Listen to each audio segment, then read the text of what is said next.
Have you ever been doing a ghost hunt and you just can't get the ghost to give you that last piece of evidence to identify it? There's no fingerprints. You can't see ghost orbs. It hasn't written in the damn book. Has there even been any EMF 5? Did you know you can identify the ghosts without using any evidence items, just from their unique behaviours? This guide will teach you how. In this video we'll be looking at 6 ghosts: the wraith, demon, mare, banshee, phantom and yurei. Each of these is a freezing temperatures ghost, which you can always tell by seeing your breath in the ghost room, even if you're not using any evidence items.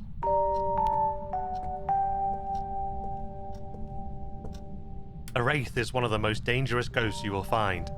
It is also the only known ghost that has the ability of flight, and has sometimes been known to travel through walls.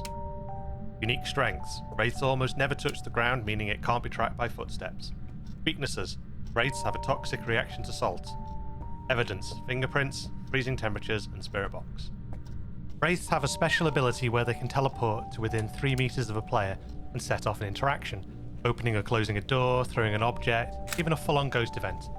It doesn't matter where in the building you are or where the actual ghost room is, the wraith can teleport completely across the map. This can be confusing because it can make you think that current room is the ghost room, when in fact the ghost could be somewhere else entirely. Note that all ghosts will wander away from their initial room, especially in the most recent patch. But wandering is just normal walking speed, and so the ghost won't generally stray too far from its room.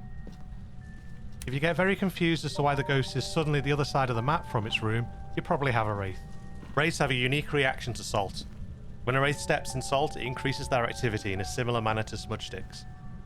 Other ghosts won't have their activity affected by salt, but a wraith will. Now, the journal says that the wraith will hardly ever touch the ground and can't be tracked by footsteps. What does that actually mean then? Hearing footsteps will be much rarer with a wraith than it would with any other ghost, but it will still happen. You do still hear footsteps. However, the unique behaviour is that a wraith will not leave footprints behind after stepping in salt. This can be a confusing mechanic, so let's first go over how footprints work for other ghosts. To see footprints, you need 2 things to happen. The ghost has to walk through salt, and then you need to hear the ghost footstep noise. Just stepping in salt alone is not enough. Once you hear the footstep noise, shine your UV torch around to find the footprints. I just heard footsteps. Look at all those footsteps. If you stand up, there's loads. There's so many of them. It's been stomping. Wraiths never leave footprints, so if the ghost has just walked through salt and you hear the footstep noise, but you don't see footprints under the UV torch, you have a wraith.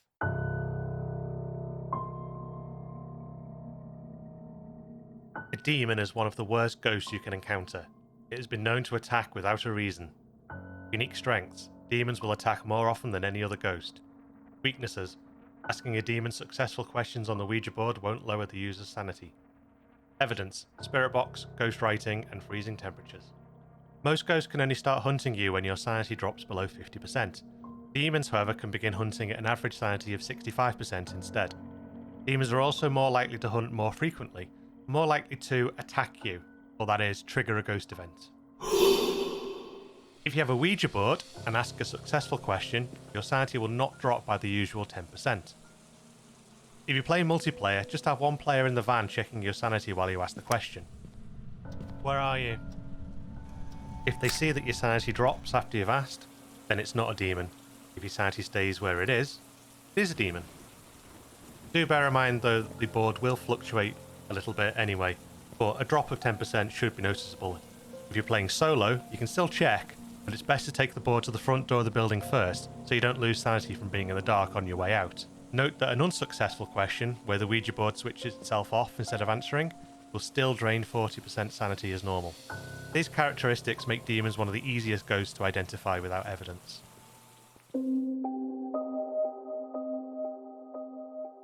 A mare is the source of all nightmares, making it most powerful in the dark. Unique strengths: a mare will have an increased chance to attack in the dark. Weaknesses: turning the lights on around the mare will lower its chance to attack. Evidence: spirit box, ghost orbs, freezing temperatures.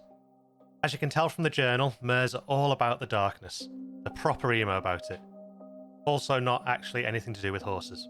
They will frequently turn the lights off in the room the ghost is currently in, and will more frequently turn the power off than other ghosts.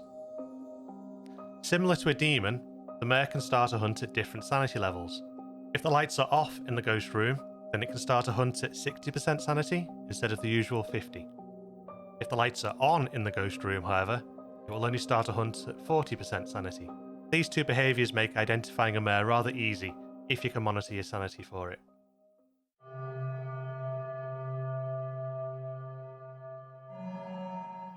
A banshee is a natural hunter and will attack anything.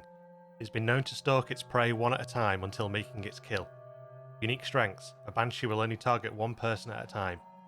Weaknesses: banshees fear the crucifix and will be less aggressive when near one. Evidence: EMF level 5, fingerprints, and freezing temperatures. Banshees are probably the most unique ghost in the entire game and probably my favourite. A banshee will pick one particular target and will only target that player during hunts until the player is dead. All of the players are completely safe. You can walk up to the ghost, you can laugh in its face, you can do whatever you want, it will not harm you, it will only go for its target. If the targeted player is not inside the house when the hunt starts, the banshee will act like any other ghost and target whichever player is nearest. So do bear that in mind. If it gets its target, it will pick a new one from the remaining players. If you're the last one alive, or you're playing solo, good luck, you're the target. Hello. Did I get it? Oh. Oh, I got it though. Bye. Got the 3-star ghost photo though. Job done, I'm out here guys. The banshee also has a special ability where it can teleport to its target and begin a hunt immediately. This can happen at any sanity value. However, if you're playing on beginner or intermediate difficulty, it cannot happen until the setup phase is over. But it does mean it can hunt well above 60% sanity, it can hunt at 85, it can hunt at 90, whatever. Crucifixes will also block a banshee from starting a hunt within 5 meters rather than the usual 3. This makes it easier to get the prevent a hunt with a crucifix objective.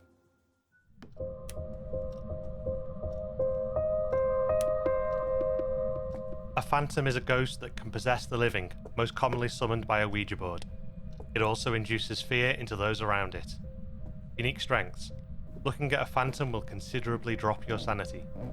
Weaknesses: taking a photo of the phantom will make it temporarily disappear. Evidence: EMF level 5, ghost orbs, and... Sadly, despite what the journal says, there's no possession currently in the game. I believe there may have been this mechanic in the very early builds, but certainly not now. Nor is there any confirmed interaction with the Ouija board. It was thought that asking a question on the Ouija board could cause the phantom to manifest in that room, but this has since been disproven. When a phantom does manifest in a ghost event, it will drain sanity at twice the rate of normal ghosts. However, this sanity drain can be quite hard to detect, so it's not really something you can rely on. When a phantom manifests, if you take a photo of it, it will disappear instantly. The actual ghost event will continue, you'll still hear the noise that it makes, the singing or whatever, but the ghost itself will no longer be visible. Got it. Nice. I was going to miss it again then. When you check your journal, you will see that the photo is titled as Ghost, but you will not see the ghost itself in the picture. This does not apply during a hunt. You can't stop a phantom mid-hunt by taking its picture, unfortunately. Speaking of hunts, during the hunt, the phantom will only be visible every 1 to 2 seconds instead of the usual 0.3 to 1 seconds. So if a ghost is mostly invisible during a hunt, you know it's a phantom. In this clip you can see a standard ghost during a hunt, in this case it was a shade. Notice how it flickers in and out of sight.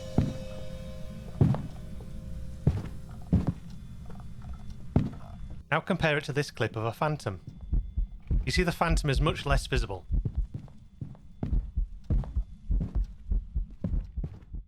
Here's the two side by side for comparison.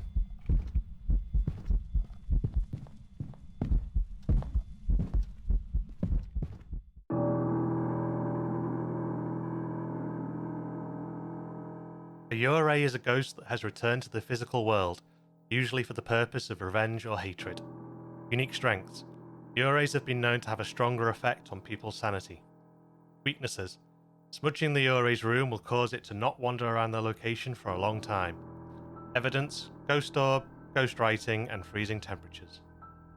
As the journal says, smudging a yurei will mean it's unable to wander into any other room for the length of the smudge stick effect, 90 seconds.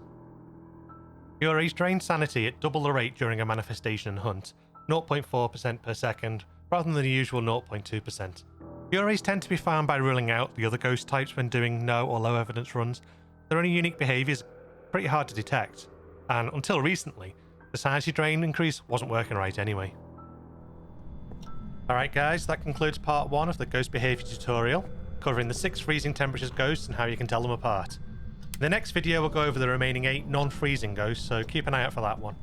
Please let me know in the comments if you found this video helpful at all, and I'll see you in part 2. Happy hunting!